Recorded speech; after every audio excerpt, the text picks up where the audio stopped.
Hi, this is Barb Guinan. I'm an independent Stampin' Up! Demonstrator, and I promised you a few days ago, maybe a week ago, that I would show you how I made this card.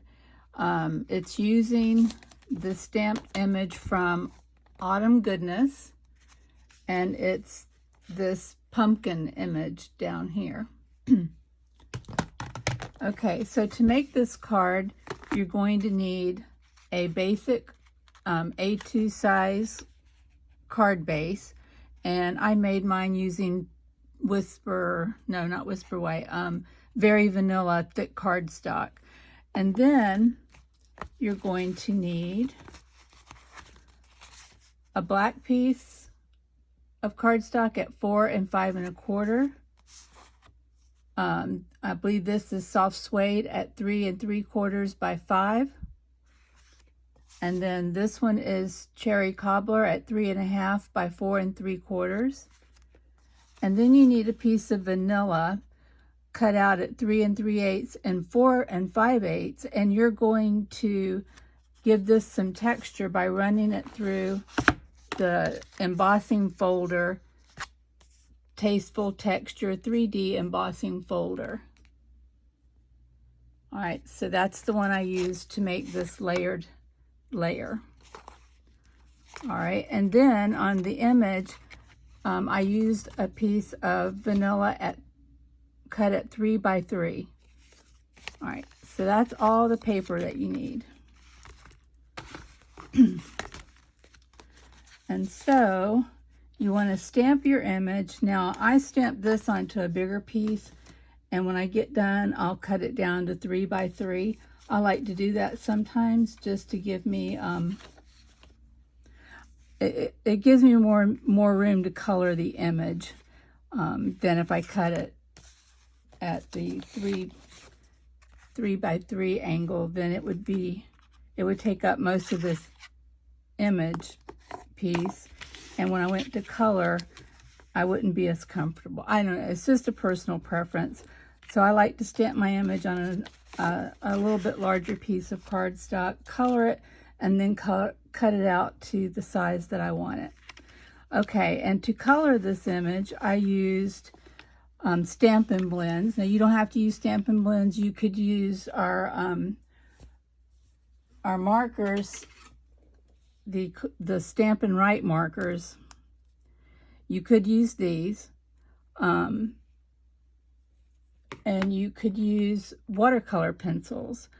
So any medium that you have to color with, you can use. Also, you could use stamp pads.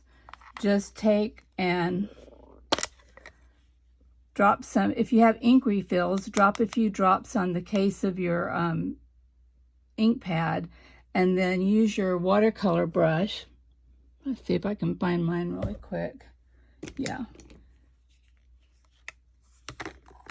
So you'd use your watercolor brush, make sure it's good and wet, pick up just a tiny bit of color if you're doing watercolor, and color your image that way.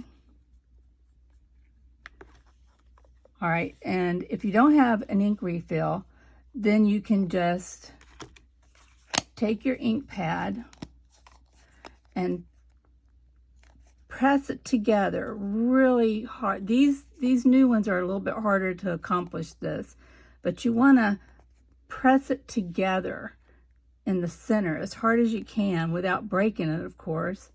And then when you pick it up, see, I didn't do it as hard as you might be able to, but there's a little bit of color that'll get onto this ink pad portion here, and you can pull your color from there. So you don't have to have the ink refills. But I suggest when you buy your ink pads that you always buy an ink refill to go with it, because especially your favorite colors that you use quite often, you'll want to be able to re-ink those so that you get good crisp images whenever you're stamping. All right, so I think that's all the coloring methods that I can address today. All right, so I'm going to push these aside and I'll pick them up as I need them. Oh, I guess I should tell you the colors. To do this image, I used dark and light Granny Apple Green, dark and light Real Red, dark and light Pumpkin Pie, dark and light mango melody, and then I used one light daffodil delight marker. So we'll push those off to the side so I have room to color. And then for embellishments, I just used one of the pearls from the 2020-2022 in color enamel dots. And then I used this really nice linen trim thread around my card. And then, as always, I don't know that I ever make a card without using dimensionals. So you will need some dimensionals or something like a dimensional if you want to do the layers the way I do them. All right, so let's get started coloring. Now, when I color, I like to go from dark to light. There are people who go from light to dark. There's no right or wrong. It's just whatever you're comfortable with.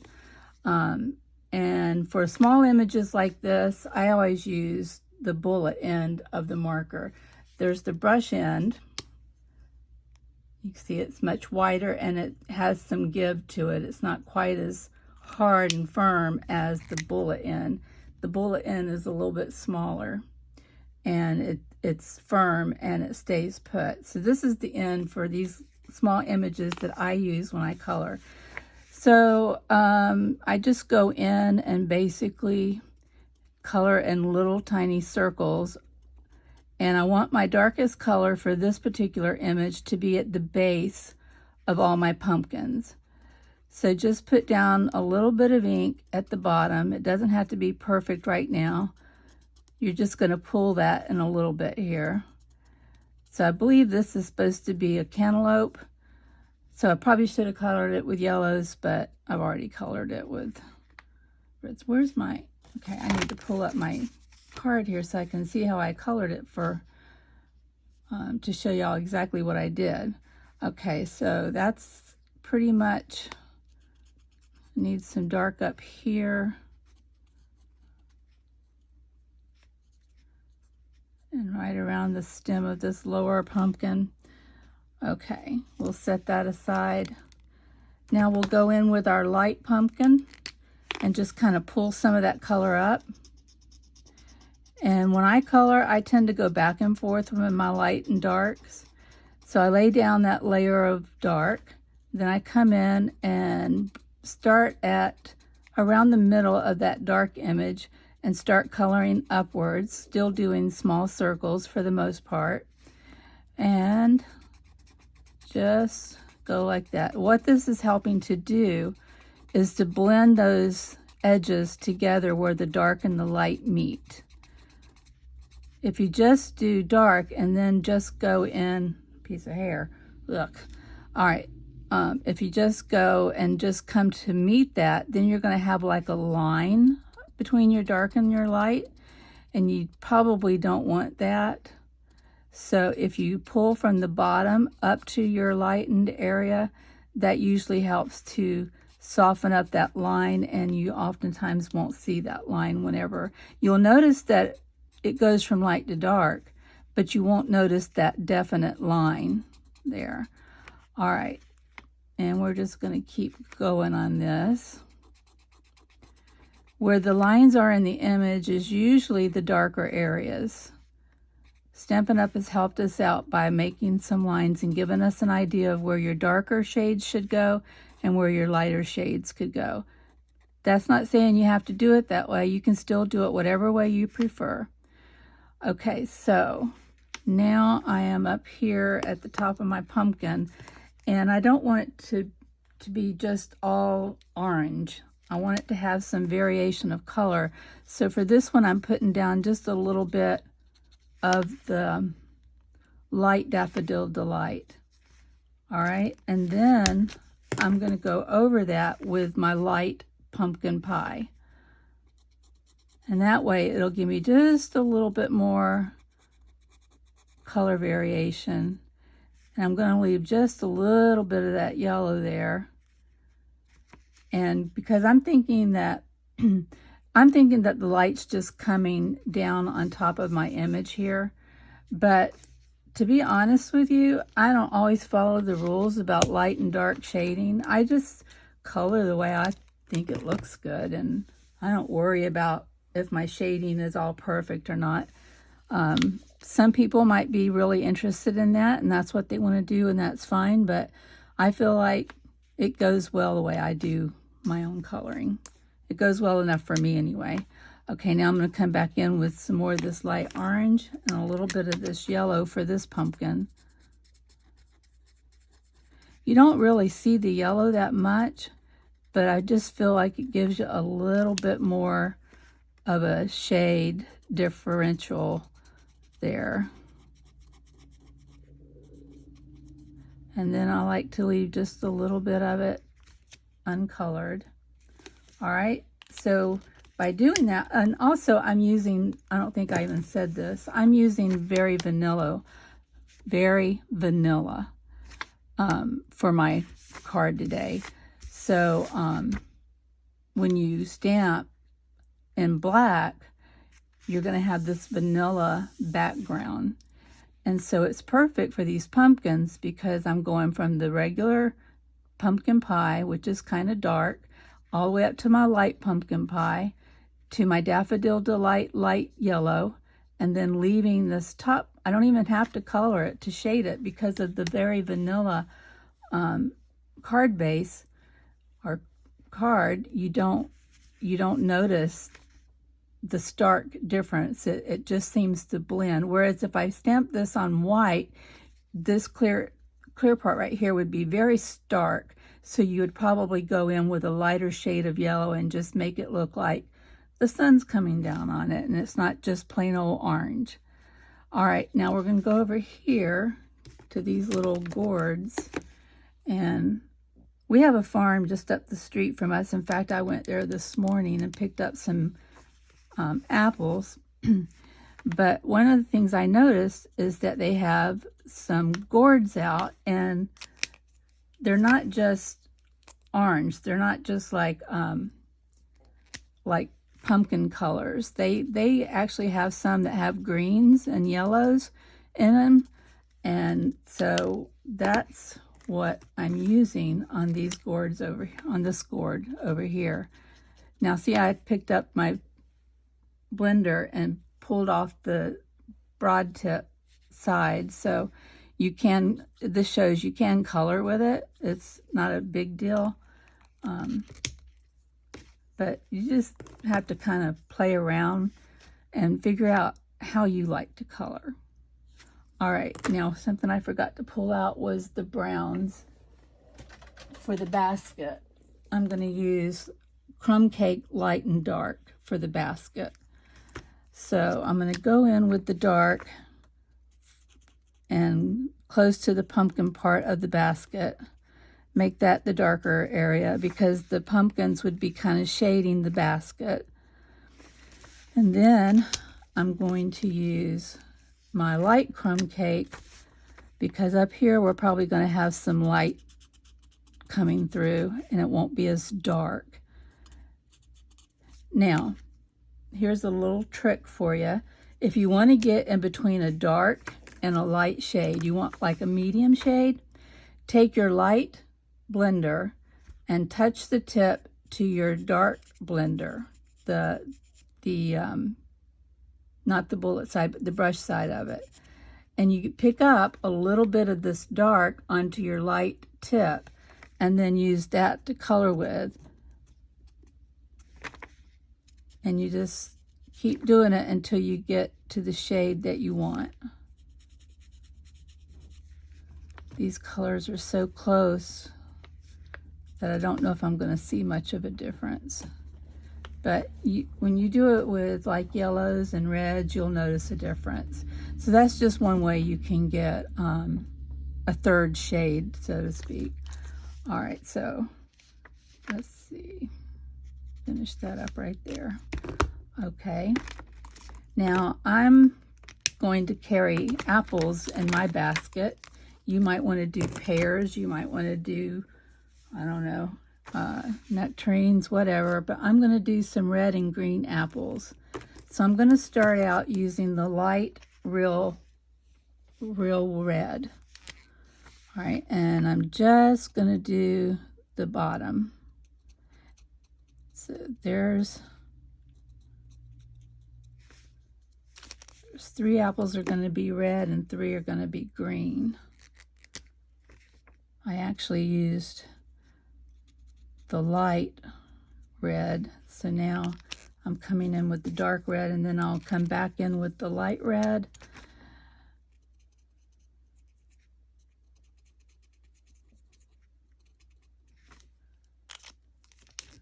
And I'm going to use just a touch of yellow.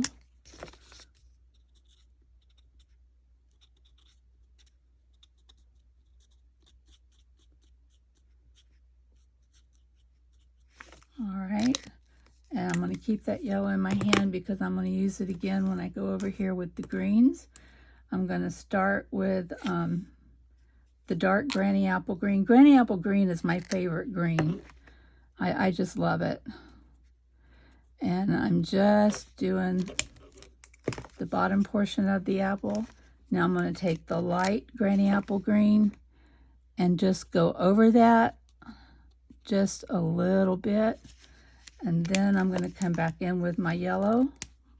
This is the light Daffodil Delight. And I'm just going to touch the top of those apples.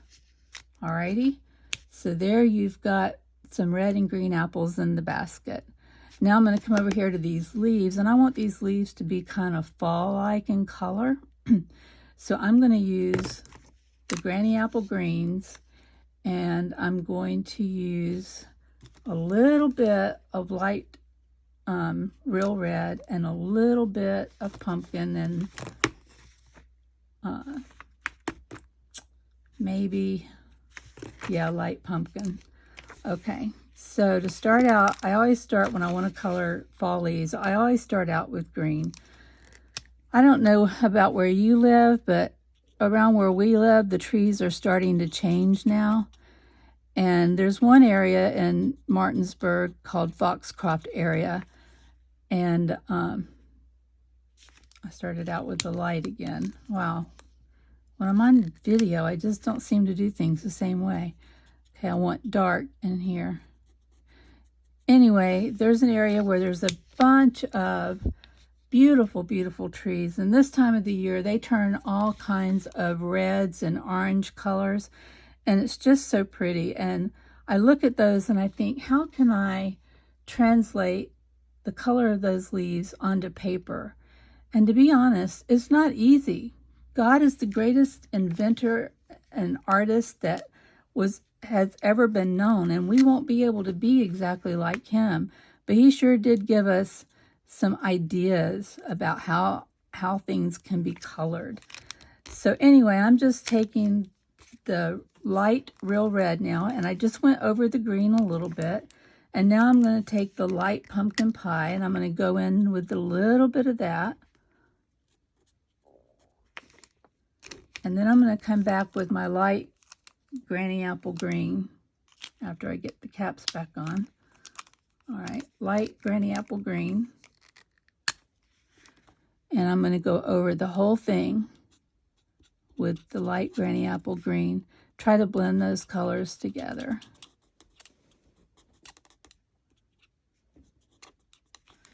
All right, and I'm going to use a little bit of the dark Granny Apple Green. I need a little bit more green in these leaves.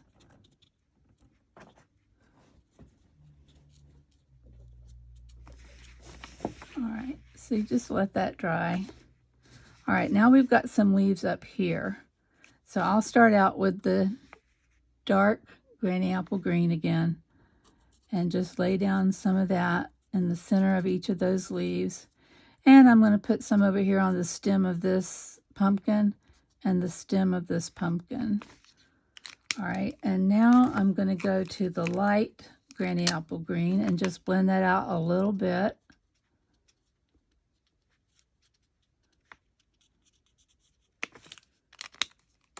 And now I'm going to go in with some dark, this is light pumpkin pie. And I'm probably just going to fill those leaves in now with the light pumpkin pie. And then I can always go in and add just a touch of red. Just a touch. You can add however much you want. I want just a touch of red. And now I'm going to come back with my light Granny Apple Green and kind of go over everything again.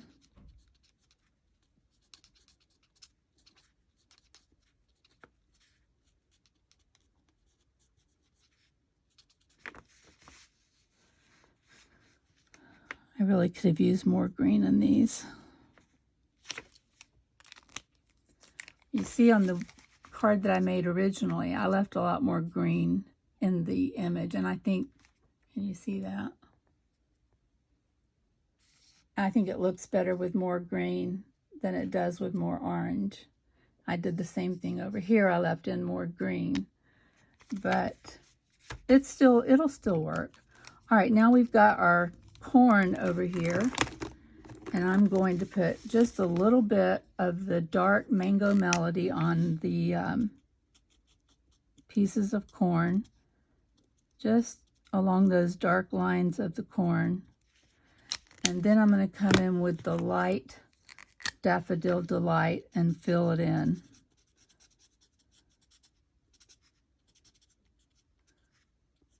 You can see this image doesn't take nearly as long to color as you might think. I see here that I left a little leaf off though. Let's take our light Granny Apple Green and color this leaf. Alrighty. Okay, now I want to do the stems that are around here, around the corn. And it looks like I used some crumb cake. And actually, I think I just used crumb cake. So I'll start out with the dark crumb cake.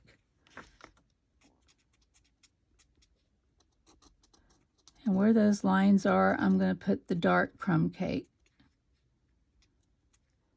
Just kind of like, just barely touch the marker to the paper. Now I'm going to go in and fill it in with the light crumb cake. And that pretty much takes care of that. And then over here are some kind of a bud.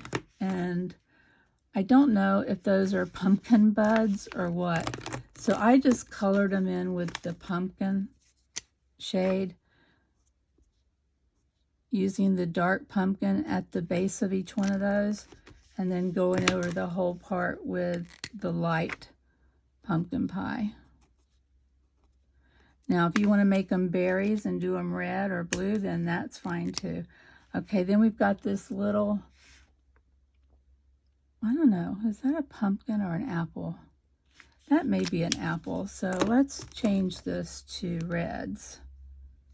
Now you see I already put some orange down there, but because red and orange kind of go together, I can just go over that with red, the dark real red, and now I'm going to go in with the light real red.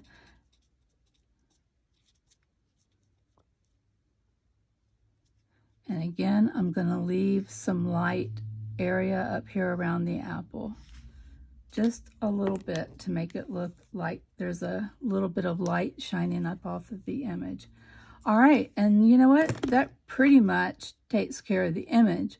Now you can go back and you can look at it and you think, do I need to make some areas darker? Do I need to do more blending? Do I maybe need to color in an area that I didn't color in before? So I'm thinking that we need a little bit more dark down at the bottom of these pumpkins. So I'm just going in with my dark pumpkin pie and redoing those. And I'm going to do it to all of them.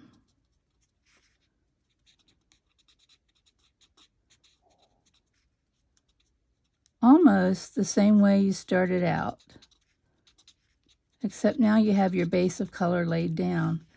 And now I'm going to take my light pumpkin pie and go over it.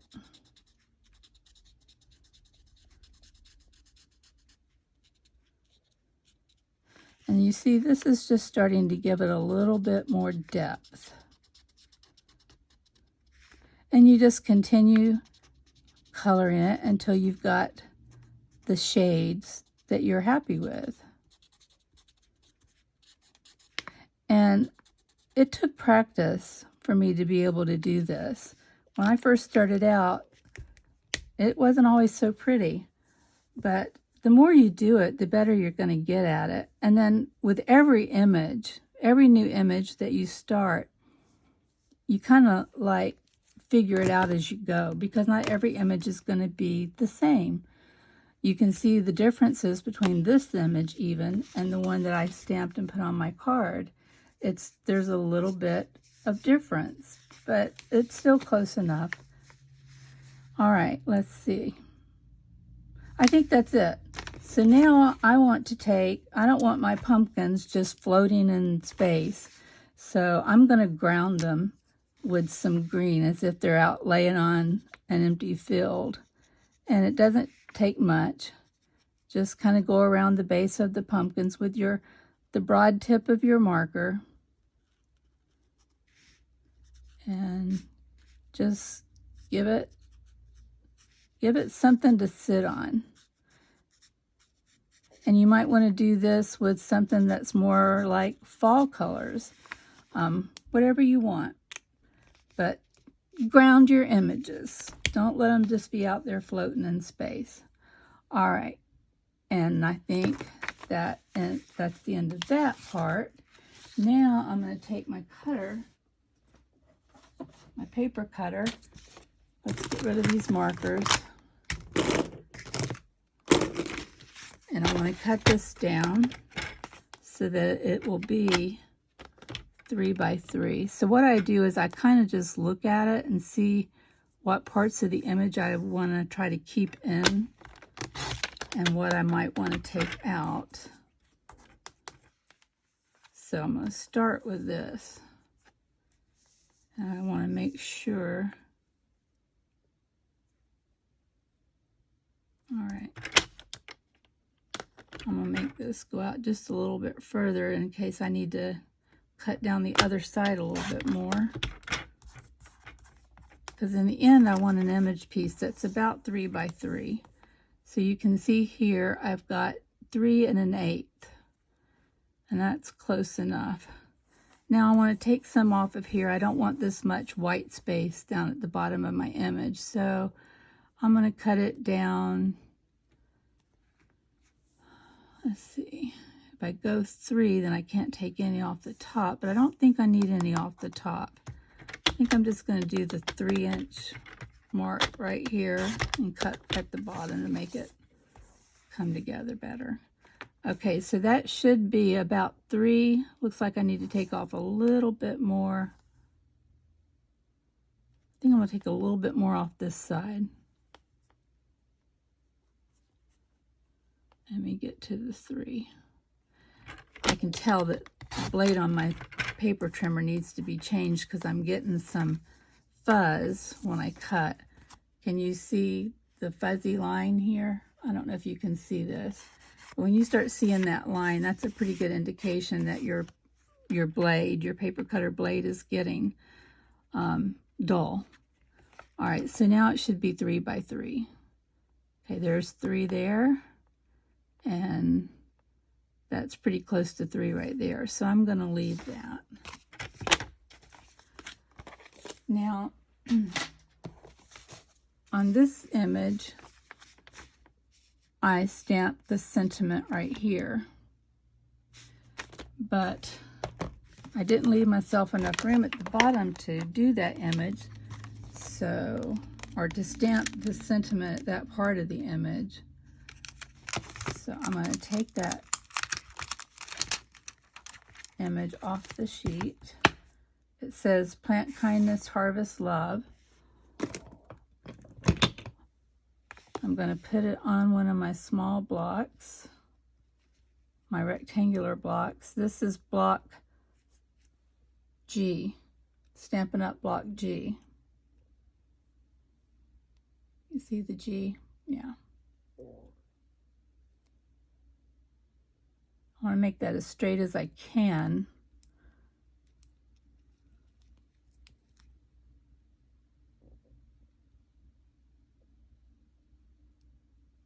All right, and then before I stamp it onto my image, I like to stamp it on scratch paper and see how it's stamping. Is it crooked? Do I need to make an adjustment when I stamp it onto my image?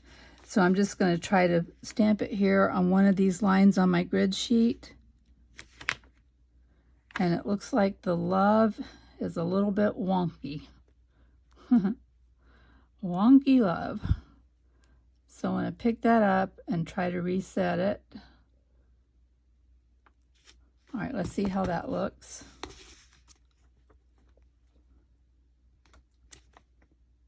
All right, that's better. I'm going to have to adjust though. You see how this side of the image is kind of like going at a downward slant compared to this side of the image. So I'm going to, I'll try one more time to adjust the stamp. And one more time, we'll test it out. Ah, that's almost perfect. All right, I'm happy with that. Now, since I didn't leave room down here, I could squeeze it in, but I don't want to squeeze it in. I don't think I do anyway. Yeah, I don't think I want to squeeze it in. So what I'm going to do is I'm going to put it at the top of my image. Sort of in the center.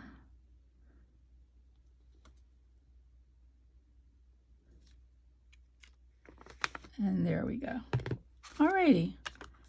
So that takes care of our image layer. Now, what we're going to do is take our textured layer, 3 3/8 by 4 5/8, and we're going to put Stampin' Dimensionals on the back of this colored image piece.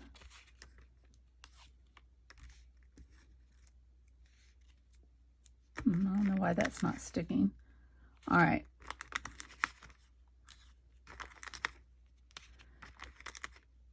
Now, you could get by with just doing one on each corner, but I usually like to put one in the center at least. And to be honest with you, most of the time when I put dimensionals on, oh, I'm sorry, did y'all even see that?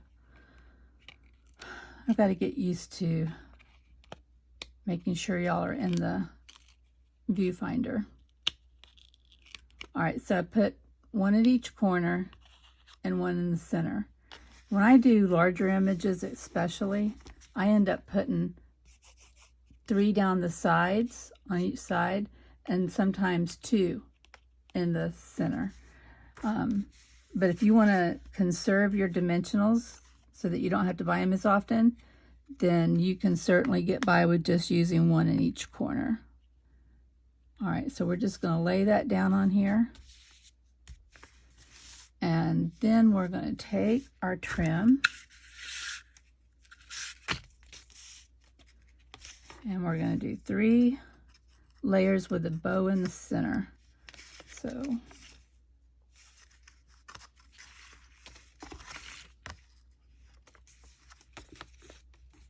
I started this end and go around 3 times.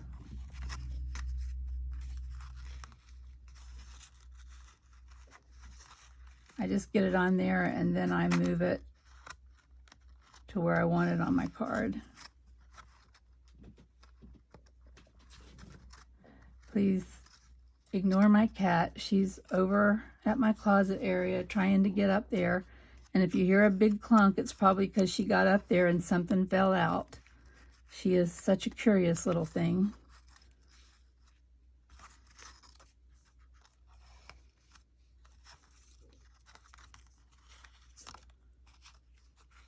All right.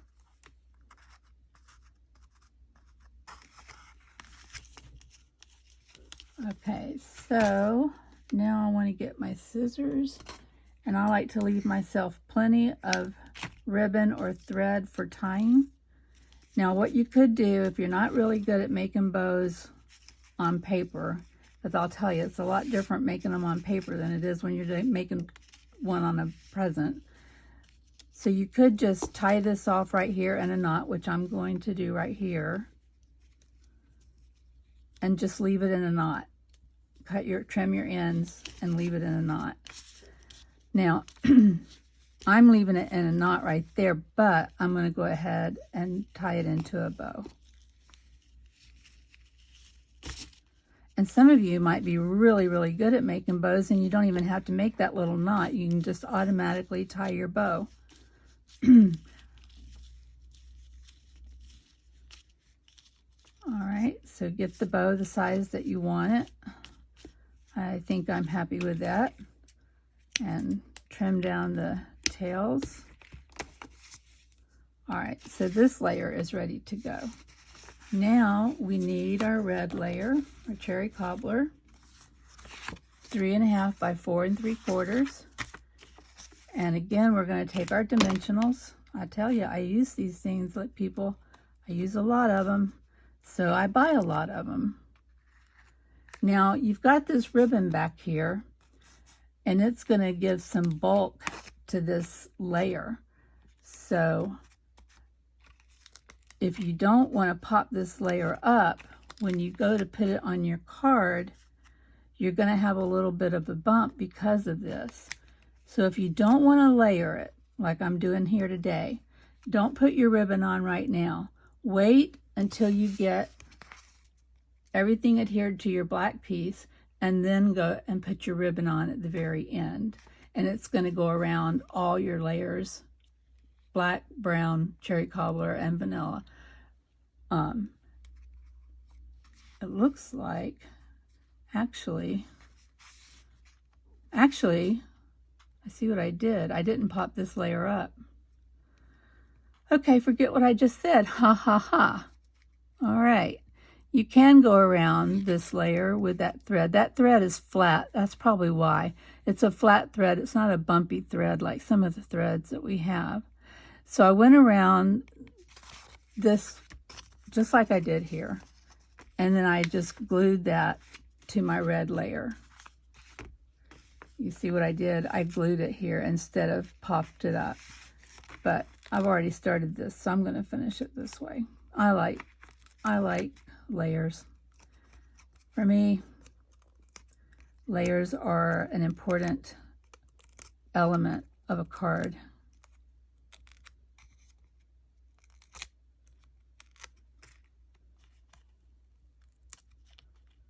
If I can get little backings off these stickies.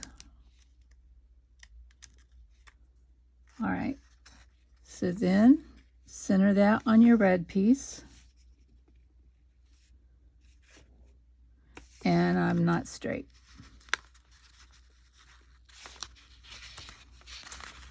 Now, if I were just gluing this down, it'd be easier because I would use my liquid glue so that I would have some, like a second or two to adjust my card layer and make sure that it's where I want it. And still, I need to come up from the bottom a little bit more. Yes, I do suffer from being a perfectionist to some degrees on many things that I do in life.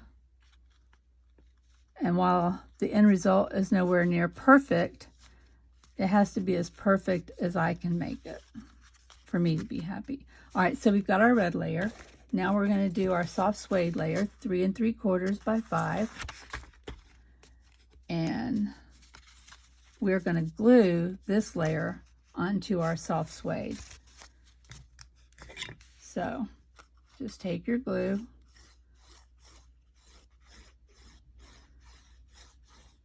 you can use the Stampin' Seal, but with the Stampin' Seal, once you lay that paper down under your layers, it sticks.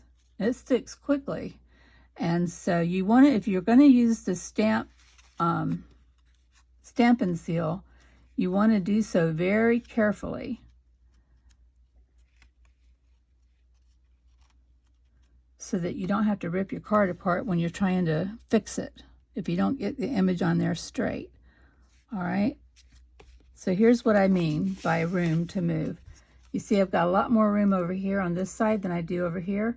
So with the glue, I have a few seconds to straighten up that layer and get it centered on my bottom layer as best I can, and then press it down, smooth it out. Sometimes I like to just turn it over and press it on the back side to get it adhered well.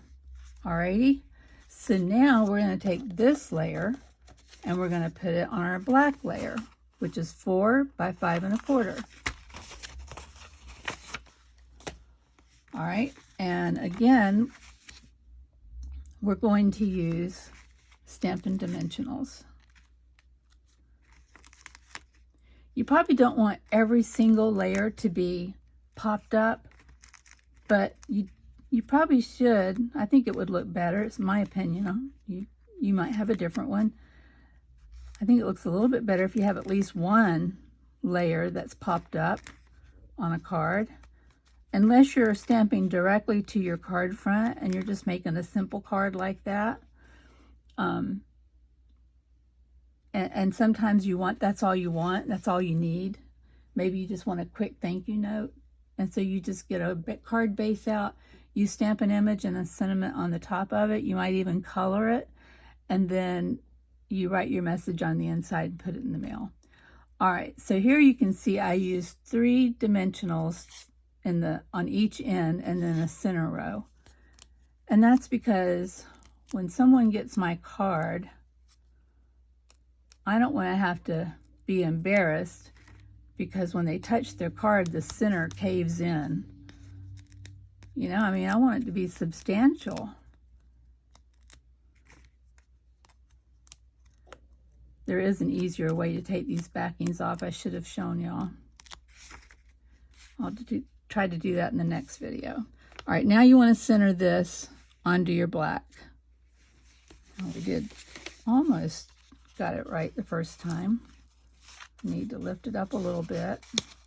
When you go to put your layers on with the dimensionals, try not to press them into place. Just kind of like touch them down so that if you have to do this, you've got a little wiggle room. All right, that's better. It's not perfect, but it's better. Then you take this layer and you put it on your card base. Now I cut my card base. I took an 8.5 by 11 piece of paper. I cut it down the center so that the 8.5 is on this end and the 11.5 would have been this way. And you see I cut it in the center. So each 8.5 by 11 piece of paper makes 2 cards if you do it in this format. And then I scored it halfway, which is 4 1/4. Was that 4 1/4 or was that 5.5? Yeah, it's 4 1/4. And now I'm going to fold it, make sure my ends meet up. Sometimes those ends don't meet up evenly. So I try to make them come together evenly, and then I take my bone folder and press that card into place. All right, and now we're ready to attach our layered pieces to the main card base. And to do that, you can use dimensionals, or you can use liquid glue and just glue it straight on to the card base, which is what we're going to do now. We're just going to glue this on. It'll give us some wiggle room. You want to glue it well because you don't want your image popping off when someone gets your card. Now, make sure you've got your card going in the direction that you need it to. If I were to do it this way, my image would be upside down because here's the opening. And if you're making a card that folds this way, you want to do the same thing. You want to make sure your image is going in the right direction for when you open it. All right, those are little things to pay attention to, and the reason we can share that kind of stuff with you is because we've made those mistakes. Yes, I still make those mistakes sometimes, but I'm better at getting it right the first time than I used to be when I first started. All right, so we laid it on there. I need to move it over just a little bit. I need to straighten it up some.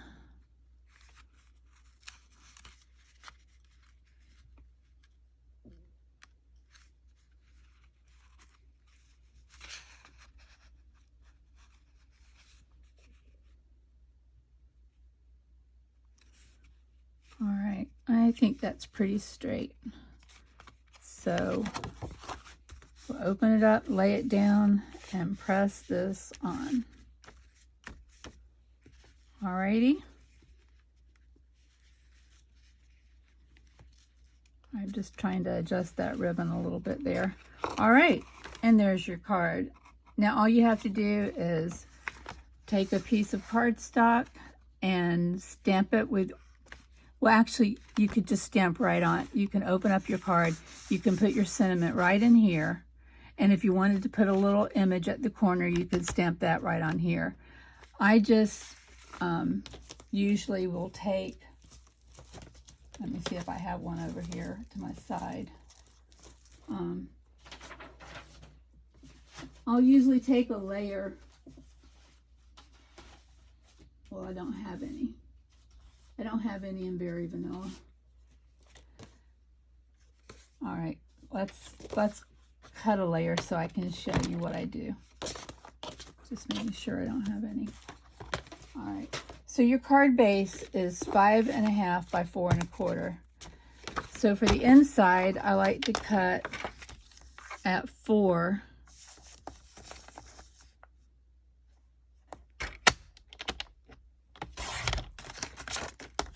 by 5 1/4.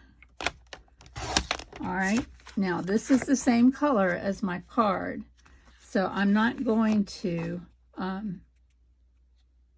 stamp on this piece. I'm going to take and I'm going to layer it. You see, this is a different card. This is the one that the first one I made, and I put my center in there. On this one, I lined it with black and then put a layer of the vanilla for my greeting and my little stamped image. All right, so that's what we did. All right, so we've got this, and now I want to take a piece of black if I have some out. And I don't. Let's see, do I have any over here?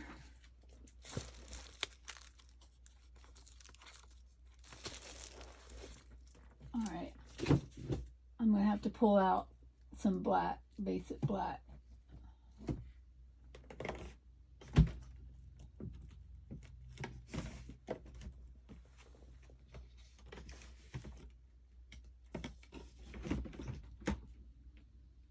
I'm sorry, I wasn't planning on making the inside layer with y'all, but now I've said let's do it, so we have to do it because I said so, huh?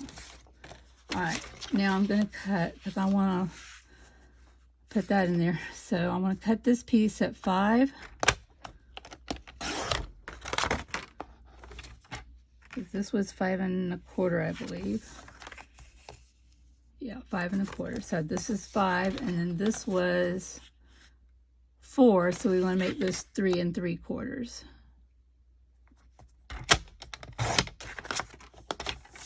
All right. So we've got these 2 layers now, but we can't stamp on black. Nothing's going to show up. So I'm going to cut another piece of vanilla, but I'm just going to make it smaller than this layer. So I've got, okay, I had 5, so I need 4 3/4.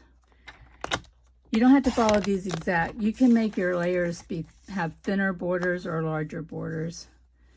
And then we had 3 3/4, so I'm gonna make this 3 1/2.